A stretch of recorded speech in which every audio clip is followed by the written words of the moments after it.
imagine something that you would eat for dinner with your family, or if you serve a community through community nutrition efforts, something that you would serve your clientele. So really think back about fond memories of holidays and birthdays and time spent gathering around food. And so when you have that image, we want you to draw it on the MyPlate in front of you. So you have some crayons and pencils, and you can either write words or get a little creative and draw and color like we were kids. So you should have an assortment of crayons and pencils. You can use just a pen, whatever. But that memory that you just thought of, that meal that you just thought of, that special celebration or festivity, go ahead and draw that on your MyPlate in front of you. And feel free to share and talk about it and share why it's important to you and what made you think of it. Is it because you're ready for fall and you want pumpkin spice lattes? Is it because you already missed the oppressive heat of summer and you want a watermelon salad? Is it because you're craving mac and cheese?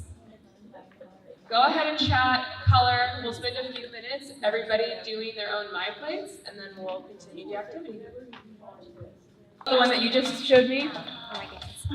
Okay, I'm Nicole, and this is a recipe I recently tried, and it's collard greens. Those are the purple stripes with black eyed peas, and it uses cauliflower rice instead of regular rice with tomatoes. So citrus juice, balsamic vinegar, or regular vinegar, really tasty, but goes to that basic of collard greens and black eyed peas. And then there's a little fruit salad on the top right with yogurt. Awesome. Thank you for sharing. Savannah, actually, you just talked a lot. Sorry, we love it. But who else up here? Tiffany, do you want to share your plate with us? Well, I'll show you. You don't have to show us. So I made this last night. I did a curry with chickpeas and spinach and sauteed that up with, it was different ingredients I found on Pinterest with a side of Spanish rice. And then I was craving some mangoes, so put that on the side. Yeah. All right, anybody else want to share? Betsy, we got. Yeah, I did a communal dish, which is the national dish of Senegal in West Africa, where I brought up my kids and lived for 30 years. So it's, you might know it as jollof rice. Yeah. That's a complete aberration. It's actually wolof rice. It's like a Spanish rice, and then they have stuffed capitan, which is a spas, stuffed with parsley, and carrots, whatever else is available. The value of it, as you might see, is it is a communal bowl, so people are enjoying it around the bowl. Great, thank you everybody for sharing, and thank you everybody for participating. So for your meals that you envisioned or drew, would you consider it, well, raise your hands, a healthy meal? Raise your hand if you think it's a healthy meal. Yeah. In this room here, I think we have a pretty biased, all of us are pretty invested in eating healthy. I think we all probably make sure our families are eating healthy. But what about your meal is healthy? And we're not even really referring to the MyPlate yet, but what to you kind of makes it healthy? We can either just popcorn, or you can talk amongst yourself. But Dahlia, what's on your plate and why is it healthy? So I grew spaghetti and meatballs, chicken cutlets, and Swiss chard with a side of fruit and ice cream. And so this is what my grandparents make me when I go home. And I think that people would consider it unhealthy because of the pasta, but I think that as a whole, it's a pretty balanced meal, and so I'm getting all my food groups in. And honestly, what it prompted for me was I think I ate really healthy growing up, but this would have been a whole plate of pasta, and then an entire plate of chicken cutlets, and then an entire plate of vegetables. And so I think like overconsumption might be my family's problem, and that's unhealthy. And so I think in proportion, this is a healthy meal, and it can easily become unhealthy. Great. Thank you. And so when you guys look at your healthy meals, do you think that it reflects the MyPlate guidance? So just to kind of review, half of the plate being fruits and vegetables, kind of a quarter, or maybe, I don't know, not exactly 50-50, then grains, protein, and then dairy. So do your meals include all of these elements? Kind of yes or no, maybe, okay. But sometimes the proportions are different. Okay, and what's different about the proportions? Sometimes if it depends, and for everybody it's different, and everybody works their, when I look at this, I don't like to say, oh, we should all eat like this, because everybody has a different metabolism. So sometimes I will increase my protein and don't use grains, some other days I will put a little bit of grains. Right. Varying. Right. And so I think it's really important to remember that when policy is made, it's made for the masses, right? And it's usually made to be easily understood and consumed, not necessarily in the literal way that we're talking about, but consumed, understood. And so we learned earlier that 84% of Americans don't eat 5 servings of fruits and vegetables, so you can see why the USDA said we have to make a graphic that says people need to be eating a lot of fruits and vegetables. So people like us, we're very in tune with nutrition guidelines. It's something that we've all either come to as individuals or through our family or through our network. But you look at this plate and this isn't a, if you don't do this, you will suffer. This is a, on average, your diet should be hitting these ballparks, right? And so some people don't eat dairy for other diet reasons. It's not part of their culture. It's not something that they have the refrigeration for, or it's expensive. But there's still kind of other ways to balance things out and to accomplish that healthy aspect of it. So looking back at your plates, do you think that your meals support a diabetic diet? So kind of one step back, what types of things would a diabetic diet need to consider? And we can kind of popcorn that. If you, let's put our doctor hats on, although we shouldn't fake doctors, but if somebody is experiencing diabetes, what are some things that they should be mindful of? Sugar, So speak up, Bob. Sugar, carbs, glycemic index. Sugar, carbs, glycemic. Katie, do you have something to say? And also making sure that there's enough fiber. So Fiber. enough the fiber, reducing the carbs. Yeah. So would you say that your plate does that? Maybe. Yeah. And maybe today it doesn't, but maybe tomorrow it will. Maybe. And that's the key, exactly, is that sometimes you don't fit 100% of the MyPlate, but the goal is throughout your eating life that you are hitting these on average and consistently. And so that way we do have, hopefully we can flip that number to only 16% of Americans don't eat 5 servings of fruits and vegetables a day. But these are all kind of things that we consider when we interact with food. And so at our previous panel, we talked about food and culture, and this one is going to focus more on FoodRx. And so this is just kind of a way to get you to think about the meals that you serve yourself, the meals that are important to you, and kind of always having that lens of, is this serving me in my body? Is this helpful for me? Here, I'm just going to pass it to you.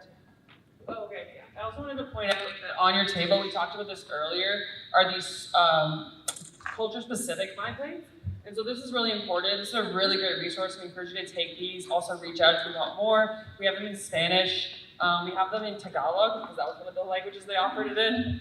But this is a MyPlate that is broken out by culture. And so the foods are changing. And on your table, you'll even see one between Latin American and Caribbean versus Mexican, Hispanic. And so if you just even compare those two, you'll see the differences. And so slight changes in the grains that those cultures predominantly consume, the vegetables, the fruits. So when we're communicating in a community that looks different from maybe than what I grew up with or what you grew up with, it's important to have this kind of resource. And so these were really cool. We wanted to share them with you. Our partners in Orlando, for those of you who are on our Orlando bus tour, created these based on the communities that they serve. And so that's why we have them in Caribbean, Mexican, Hispanic. They have a large Filipino population, and so we have them in that as well. I don't know of a large Filipino population in Tampa, but if you do, we have a bunch of those flyers. And, and a soul food. So like for the Black community, we have the soul food plate as well. So really cool resources. So So those are just an example of how you can meet your community where they are, and you don't have to basically reinvent the wheel for anybody. We can create and support nutrition guidelines that benefit public health and well-being without having to completely destroy someone's existing culture, or not destroy, but take over, overwrite, mandate. And so there's lots of ways to get creative with fruits and vegetables and grains and proteins and dairies. We live in a time where there's lots of options for all kinds of things. So if you are dairy-free, there is still ways to kind of get that dairy feel without having to be dairy-free, lots of gluten-free options, vegan, low sodium, things like that. So this activity is basically just to kind of, once again, shed light on the meals that you love and reflect on how you can approach them with a healthy lens. So this next section is we're actually going to have a panel, and we're going to hear about FoodRx, which is a really innovative, cool program that's administered through Feeding Tampa Bay. And so I'm going to invite our panelists up. I think you all know who you are.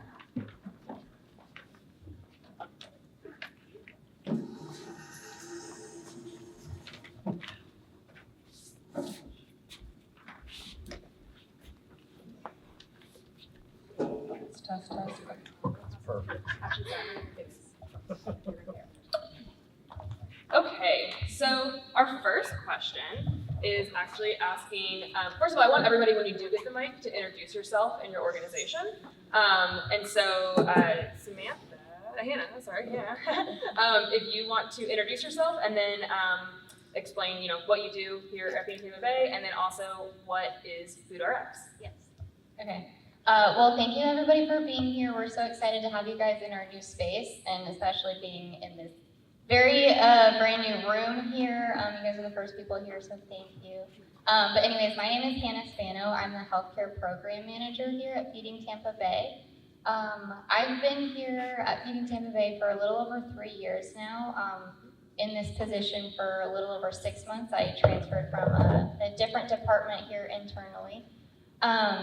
So FoodRx basically is a food prescription program where we really try to target people who have chronic diet-related health conditions to get them to enter and enroll in our 6-month food prescription program where they have weekly access to healthy, nutritious foods. So we have different menu guidelines for hypertension, diabetes, etc., that they can shop for at food pharmacies. And so this is where we partner with Tampa Family Health Center, WellBuilt Bikes, TGH to institute what's called food pharmacy. So once a patient is enrolled, they can then refill their food prescriptions at sites like these people here. That's a very general overview, but yeah. Yeah, that's great. And so, Jenise, this next question is for you, and you can actually just hand her the mic. So introduce yourself and your organization, and then talk about how you've seen this FoodRx program address barriers to access for the community that you serve. Well, I might ask you to tell me that question again after I introduce myself. So my name is Sheila. Just kidding, she already told you I'm Jenise. My name is Jenise Carr. And I am the food pharmacy and community garden manager for TampaWell, which is activated by Tampa General Hospital. We're located on 30th and Hannah, which is right next to one of our largest facilities. It's outside of our main campus on the island that services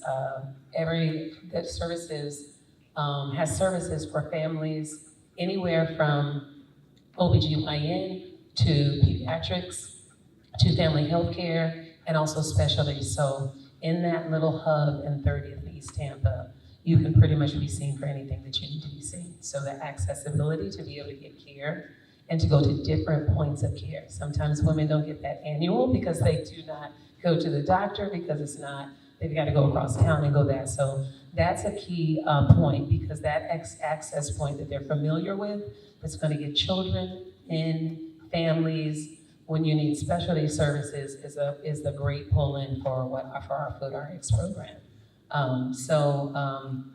It is located inside a beautiful community garden. And so we did that on purpose because when they're going to different points of care, we want them to also see this point of wellness and life. It's not a place that you go get treated, but this garden is a place of beauty, life-giving, and everything, all of the programs that we do in there is in order to feed into those things. Nutrition, movement, positive mental health are all key things, key markers that keep people well, that help them rehabilitate when they do get sick, and to keep them out of the hospital. So that's why our FoodRx program is there.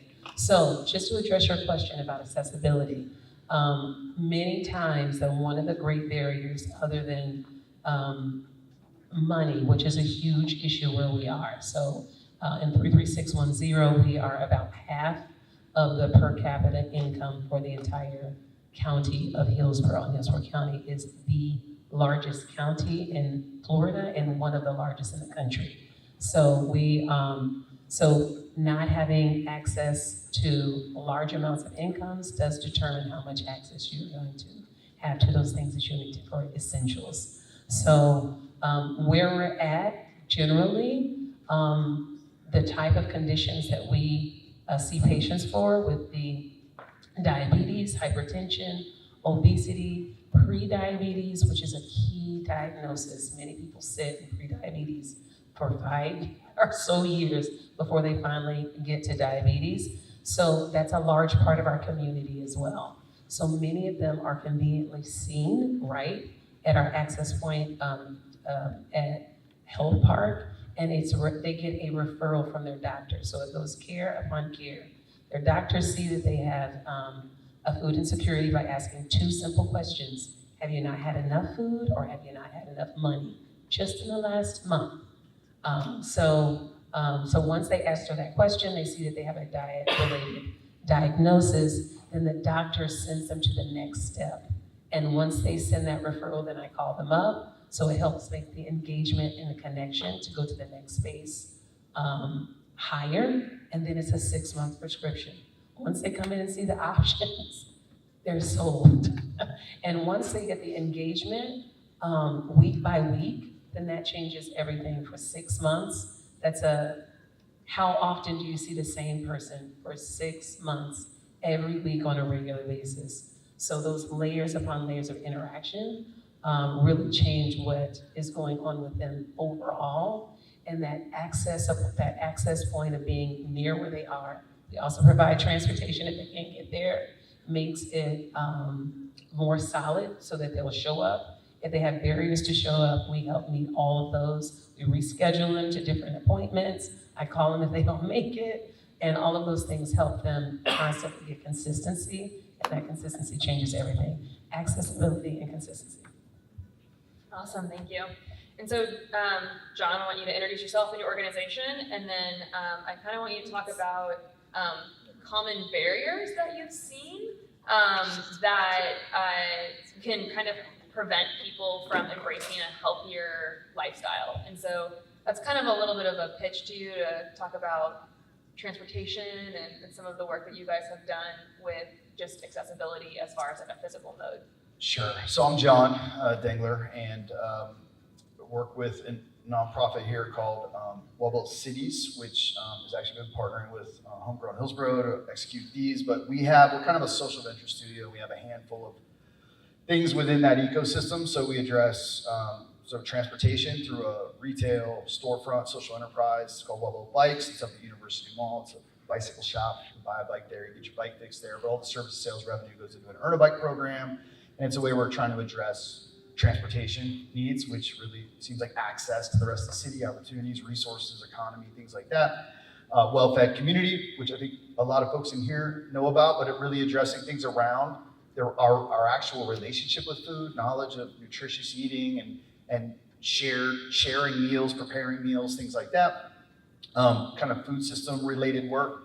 And then on the access side, which is kind of hunger, we've been addressing just food to folks that might go without for a long, long time, but we run what we call the Kinship Mobile Free Market, which is a refrigerated vehicle, a truck and a trailer that takes a mobile market, sets up like a farmer's market, but it's free, hence the free market thing.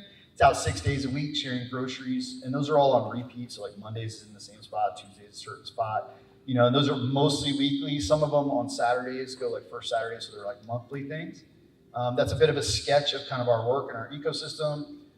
The question had to do with common barriers that you've encountered when encouraging people to support their health goals, healthier life. Like, kind of why did you fold FoodRx into your program, specifically in the university area? Well, one, because of an incredible opportunity for a partnership with these guys, but also like it was such a good fit. So it's like, all right, look, we're working to address like access to food, and we want to get as healthy a food as we can. And we've always been on the tip of like, freedom really matters. So whether it's a bicycle or choice in the market, we're like, you know, if you want a bag of chocolate bars, it might be a bad decision, but it's your bad decision to make.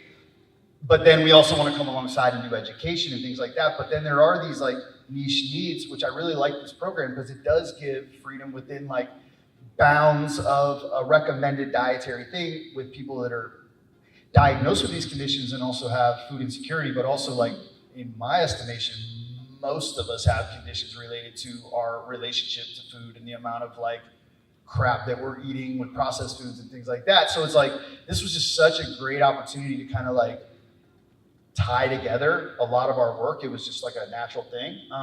Barriers are obviously things like access. I mean, access, I think, and barriers is a tough one to differentiate, but like there's a lot of the access things. So that's why we're like out in different areas of town with the mobile bicycles so people can get to these things. But I do think we run into a lot of barriers that are around knowledge and education and culture, where it's like, look, this is what I want Takis or whatever. It's like, this is what I want, and this is what I know. Or like, I've been eating the value menu, like and so there's ways in which we have to relationally walk with and work with people. So for me, like barriers actually are maybe like lack of, especially in clinical settings, a lot of times it's like by appointment or a quick touch point or something like clientele, where we try to walk with folks over long periods of time as neighbors to go, look, in relationship, there's a long story here. And maybe we just have presence and influence in some way where we share meals together and things like that. So I don't know if that addresses that, but there you go. I think it does, yeah. All right, and Nicole, you can grab that mic. I want you to introduce yourself and your organization, and then I'd like to hear from you about how you integrate food education into existing health programs. And I've seen some of your events where you have like a local podiatrist come out, or you'll talk about kind of other health elements. And so how does your focus with the FoodRx or the garden lead into those other health issues, or I guess solutions as well? My name is Nicole Pinson, and welcome everybody. I'm glad you're all here. Thank you for having me. I work for Tampa Family Health Centers. We have 17 centers in Hillsborough County, and I'm the garden manager. I work on implementing about 3 different grants right now. And we also have a community garden, and we work in a clinical setting where we do a FoodRx prescription program. But in addition to our patients, we're very community involved. So as Monica mentioned, we listen to our community and we try to figure out what people want to learn about, what they want to grow. With our patients, we've been able to focus on their specific health needs and really tailor like nutrition education and growing fruits and vegetables so people can learn. But I'm also out in the garden, and I'll have folks just come up and say, what are you growing today? Or can you teach me how to grow this at home? So all of you as gardeners, that's your role, because it might sound really cool to have a clinic and do a food pharmacy and have FoodRx, but you are all doing this too when people show up to your gardens. And one of the things that I think is really important with education is getting people to understand the link between like what a specific fruit or vegetable can do for your health and how to translate that. And we fight right now with a lot of TikTok influencers in the clinical setting where people show up and they're like, I see this on TikTok, and should I be eating this? Should I be putting this on my body? It's like lots of opportunities for knowledge and talking about education from the source that people trust and believe, and that you can actually be an advocate of. So I think the main thing is listening to the community, figuring out, is it just gardening? Is it health? Is it something about like how do we take care of our feet as we get older? That was a really cool class that we offered. And then you all knowing that you play a role in this space too, and something as small as somebody understanding sun hemp and how that helps the soil, or if you're growing beans, what does ingesting a bean, how does that make you healthier? Behavior change takes a long time. We had a volunteer who was volunteering our garden for 3 months before she ate a fresh green bean. but when she ate the fresh green bean, now she's eating everything. So it can make a huge difference, even with one person. That's great, thank you. So I'm gonna kind of go off script a little bit, and I want you each to talk about how the FoodRx program has, the impact it's had on your work or your organization. And this can kind of be as broad or as specific as you want, but this program has been administered for a year, maybe? It's been in place for probably about 4 years. Okay, 4 years. Okay, so quite a bit of experience now. So what are some kind of maybe unintended outcomes or things you didn't expect but you got to experience through the FoodRx program? Pass it down. Nice. You've got the mic. All right, so one of the biggest things is we started our program off by looking at diabetes, prediabetes, hypertension, obesity, and food insecurity has cropped up a huge amount. So overall for all of us, including all of you gardeners, sustainability of having access to food is one of the top things. You know, how are we gonna pay for this? How are we gonna get people to wean off of these programs? What happens in the future? So that's been like a thing that's a hard problem to solve. But for me personally, I think food choice is very important. So making sure that we're not in a space where people feel like they're ashamed or, how people choose to eat is how they choose to eat, and we can help with small micro behaviors to help people eat better and make better choices. I think learning about nutrition can actually be very overwhelming. So what are nuggets and small things that people can take home and practice? Something as simple as packing a healthy lunch. The majority of my coworkers, we're across from Middleton High School, which doesn't have a lot of access to healthy food. Majority of my coworkers are door dashing every day at lunchtime. A simple act of packing yourself a healthy lunch is a way to take care of yourself, but also sets a stage for just really implementing a small micro behavior that can do a lot for your health. So I think, have the big picture in mind, but really think about implemental changes that are small that can make people feel like that they're making a big difference, and just helping to bridge that gap between nutrition education and being practical. Oh, I'll just quickly say, because we're like the new kids on the block, so we're not 4 years old or whatever, and so we're still people are finding out that we're there, we're trying to get the word out. But what I want to say, and this is in general, not the word people want to use, but I'm going to say proselytizing. What I mean by that is, it showcases the conversation with just customers coming in to get bites is to be like, hey, your general well-being can be cared for by preventative dietary measures, and then it gives us a chance to highlight others in our ecosystem, like the work of WellFed, who we kind of branded that with, so that we could talk about their work. So things that wouldn't be able to be talked about naturally in any way in the bike shop has an immediate platform, and I actually think might be the most meaningful opportunity so far, because it's a pretty new initiative with us, but it's every single person that comes in goes, what is that? And it's I would love to tell you about that. Yeah, that's great. Wow, so many, so the part that has been the most beautiful, I think, is really community, is we had it set up as appointments because we want to make it a shopping experience where they have it on their own. Of course, it never turns out like that. Some people come in late, some people come on a different day, some people bring all of their children with them. So it ends up being this social ground where they know during this period of time they're going to see certain people. Sometimes they wait for them because they're trying to. I usually see her at this time. So where is he at? Because we usually see him. So is he coming? And so it's become this nice little fellowship of community where they talk about where they're at, what's going on with them, what they did with it. They share recipes. They send me pictures all the time. I did this very wonderful thing called putting my cell phone number on my card.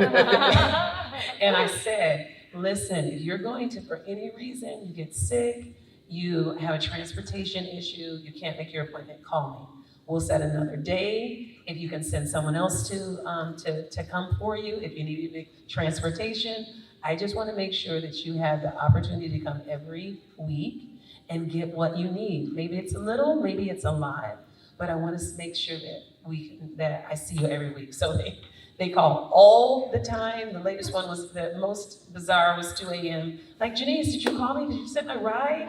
I'm coming. I'm like, it's all right. Like, we're going to talk in the morning.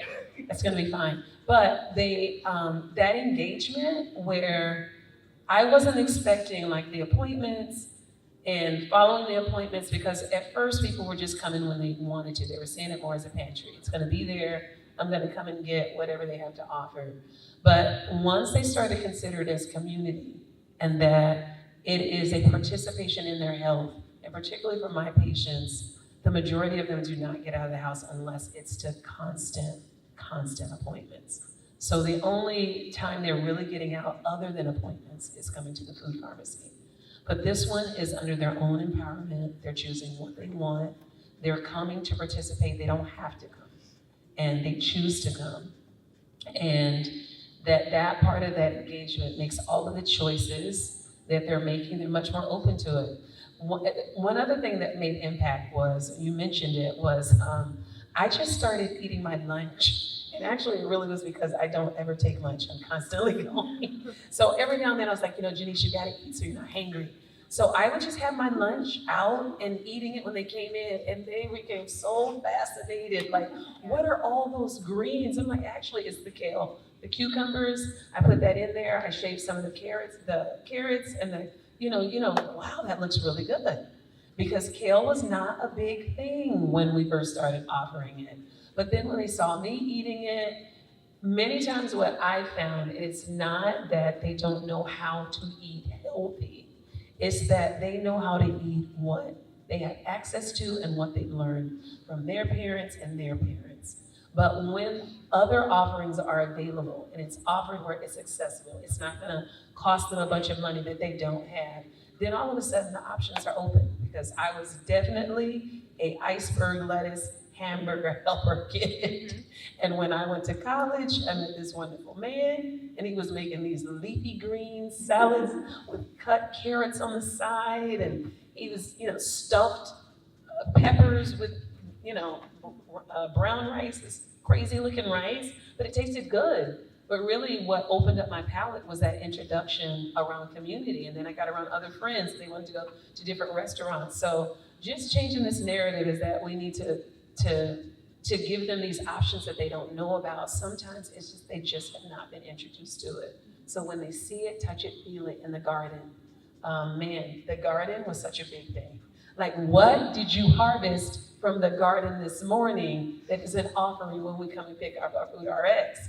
But that preparation for that, as collards and kale, was one of those things. It was the first thing that always went. So I was like, is there any way we can get collards and kale? And we did. So now everyone gets it. So anyway, lots of surprises, but the number one is community and engagement. People change people.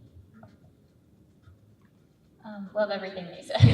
I'm going to come at this question from a little bit of a different angle because I am in a different role than you guys are. So I don't get that patient interaction on a daily basis. I work with our wonderful partners here every day to make sure that they have what they need to successfully and impactfully serve the patient. So Jenise requested collard greens. I'm working to make sure that we can procure collard greens for the food pharmacy. So I'm always relying on what they're saying, feedback that they're getting from the patient, because then that means we can improve the FoodRx program from like a management level. I guess some of the things that have surprised me is, and again, I've been in this role for 6 months, but obviously with being here at Feeding Tampa Bay, I've been exposed to it for a little over 3 years, but I am just so surprised at how fast this program has grown. It has grown exponentially within the past 4 years. So my director, Kelly Brickfield, she was speaking earlier this morning and introduced herself. She's worked here for four years, maybe 5, and she came on to start managing our healthcare partnerships and relationships. And when she started, she was a department of 1, and now we are a health and nutrition department of more than 20 people. And that is just in 4 years, and so now I'm one of those people that are on the team. So that is like the biggest surprise, and it's just crazy that this is it's a hot topic right now, I must say, in the health and wellness space. Food is medicine. Yeah, we're trying to get into that as a food bank, and I will say, as a food bank, as a Feeding America food bank, it is a little taboo going into these types of health interventions and programs. Food banks generally operate just, procuring donated food and getting that out as fast as possible, because donated food shelf life is a day and it's bad. So we're really working to just create community-based solutions that offer like sustainability and health behavior changes, and that's very new in the food banking space. So I was very surprised at just how fast and innovative this program was, and it's just completely taken off. And the opportunity that poses, like in the future, I know food banks, there's a food bank in North Carolina that has somehow worked with Medicare and Medicaid, so where now they are covering the cost of prescriptions, they're reimbursing the food bank. So I do know, policy-wise, as the state of Florida, we're trying to advocate for things like that. And then I guess another thing too I'll speak to about is funding. That really, really surprised me. So when I got into this role, I was just like so confused on what partner is funded by what grant, like where is this money coming from, what are the stipulations, what are the deliverables for that grant. It is so complicated and convoluted to the point where I think it hinders patients. Like for example, we have a grant right now that supports what's called the Healthy Community Network that we kind of coined, and we're trying to we're trying to saturate a specific area called the university area, and this is how we got Jon with WellBuilt Bikes onboarded. So in this area, it was deemed, it's a high need area, and if we could just plant and saturate this area with food pharmacies, that patients would have increased access to food and then, better health outcomes. And so it's very confusing. We were able to bring on, Tampa Family Health Centers, 4 or 5 different locations. So then the patients could go to different Tampa Family Health Center locations, and then they could redeem their prescriptions at WellBuilt Bikes. So we're trying to convene several different partners in this specific area so that they're not just limited to one clinic. However, it's very confusing because Nicole here with the Tampa Family Health Center, they are not part of that grant. So if I'm a patient at that Tampa Family Health Center, I cannot get food at Jon's WellBuilt Bikes place. They come by though. Exactly, they do come by. Here's a banana. And it's so hard to communicate that with patients. Like, they're not gonna understand like funding, like why can't, I'm a patient at Tampa Family Health Center, why can't I get food here? So it's just very surprising how good it is that we have this funding, because we obviously wouldn't be able to do what we do without it, but it's somewhat hindering. So yeah. I just want to clarify, the reason that exists is because we have a relationship where people see a provider and that's who they get their prescription, so to speak, from. So at the clinic where I work, we have providers, and so we kind of want people to be at the clinic where they talk to their provider on a weekly basis rather than going to a bunch of different locations, and we are under a different grant. So we do talk to patients and explain that in onboarding, but it does present a challenge when folks hear the same name or the same program at different locations. So we always work on it, but I just wanted to clarify that there are different grants, and the goal is that people see their provider so they can improve their health over time. The goal always stays the same, I would say, but yeah, those are just things that have surprised me. The administration, it takes special people like you and all of you guys to make sure that it goes smoothly, so that way your patients don't have to deal with the cumbersome aspects of funding streams and buckets of money and all of that. So yeah, it's hard work, and I think that we all appreciate the work you guys do. So this last question, we can start with you, Hannah, and then kind of go back down the line. What do you envision for the next 5 years for you and your role in this FoodRx program? So you as an administrator, you guys as partners, what would be, and you can kind of talk about it in 2 ways. One, your magic fairy wand, what, if you could get anything, what would you get? And then maybe also kind of a more what you're on track to do. Okay, well, if I have a magic wand, I would just go back to like unlimited, like unrestricted funds for this program. That's that. Yeah, need I say more? Yeah, everything else works then. I'm just kidding. Eventually, I know as an organization, we are getting into medically tailored meals. You know, now that we are in this space, we have an insane commercial kitchen. Hopefully you guys went on the tour maybe and went past that. So we're trying to get accredited as an organization through the Food is Medicine Coalition. I don't know if y'all have heard of that. So that is coming down the line for our organization. And then with FoodRx specifically, transportation is what I hear from you guys is a huge barrier to FoodRx and people filling their prescriptions. So if we could create a FoodRx program that is like medically tailored meals basically and have them delivered, that would solve a lot of issues. So that's hopefully coming down the line. And then also, I know as a state working with Feeding Florida and other Florida food banks that are trying to launch food prescription programs, we just need to be strategic about it and not piecemeal everything together. And so if we can come together as a state and advocate for like reimbursement through Medicare and Medicaid to help cover these costs, because that would also solve the incredible challenge of all of these separate funding buckets that we're working with. So hopefully soon to come. Yeah.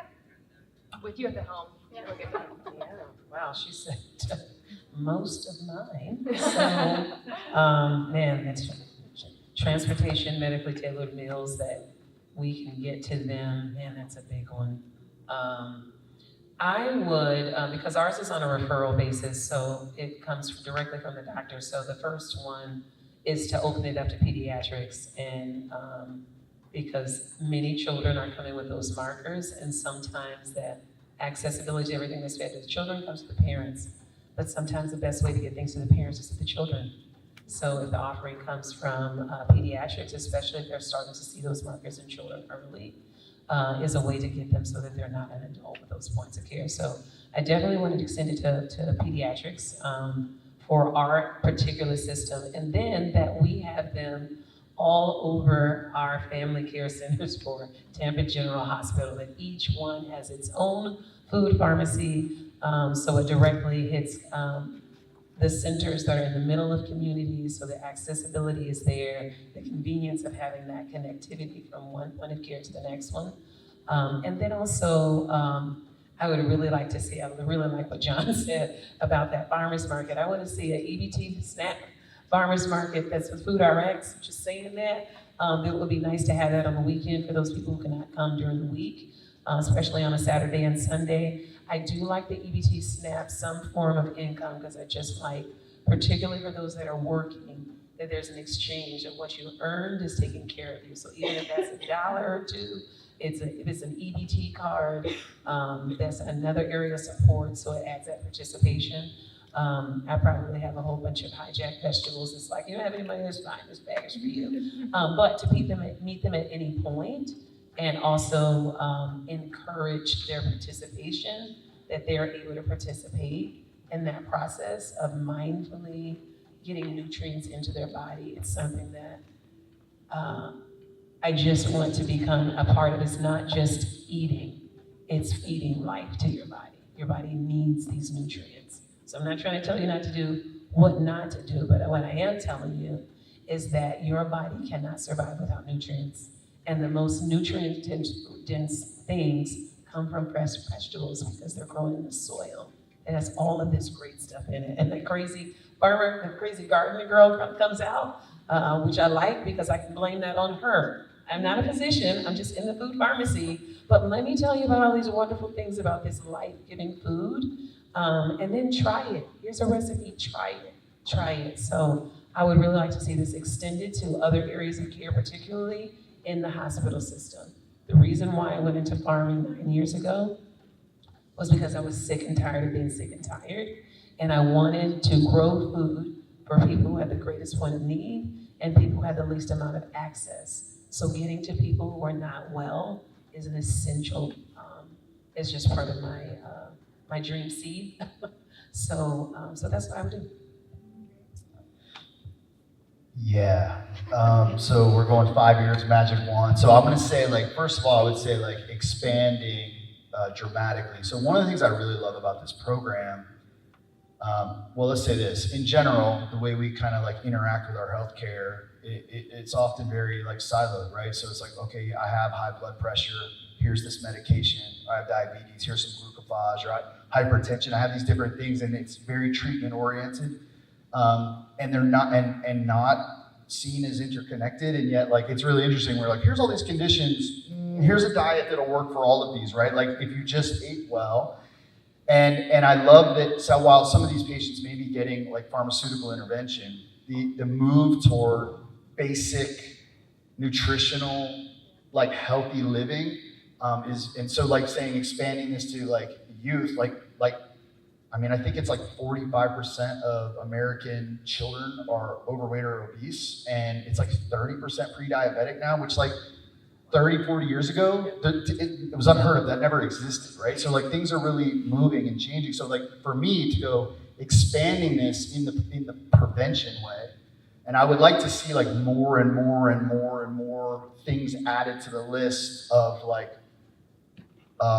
qualified, in all the way into just preventative service, like just general practitioner healthcare. Like, hey, guess what? All of you, if you have food insecurity, you qualify because you should have access to these healthy foods, because they're all leading to chronic conditions that are plaguing us from childhood now throughout our lives and costing tremendous medical intervention care. And so I would say that the thing that and then in addition, I've been thinking the whole time about delivery. Right? Like I'm like, I have a medication and it gets dropped at the door, and I'm like, similarly, I just think like that in terms of access is just like a dream scenario when we have the unlimited, unrestricted funds or whatever. That'll be really good. So yeah, I mean, in general, I'm like, this is a thing that I love that we exist and we can point to and talk about, and it's like really important.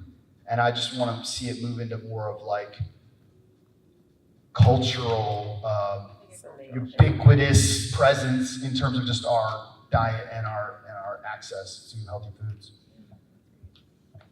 I think it's important to realize that food insecurity is like a subset of what's going on in our community. So we see an uptick because affordable housing is impacted, people are having to move, cost of living has increased in Hillsborough County. So those are all things that we as a community could be involved with and be definitely be aware of. So that's the first thing. Second thing is continue with the existing good work and partnerships that you and we are all doing. Every single one of us works with each other and with excellent partners, and there's no way we could do it alone. And we talked a lot about grants and your workshop coming up. So I think moving always to have a mutual like partnership approach in grants, especially if everyone's kind of going after the same pot of money.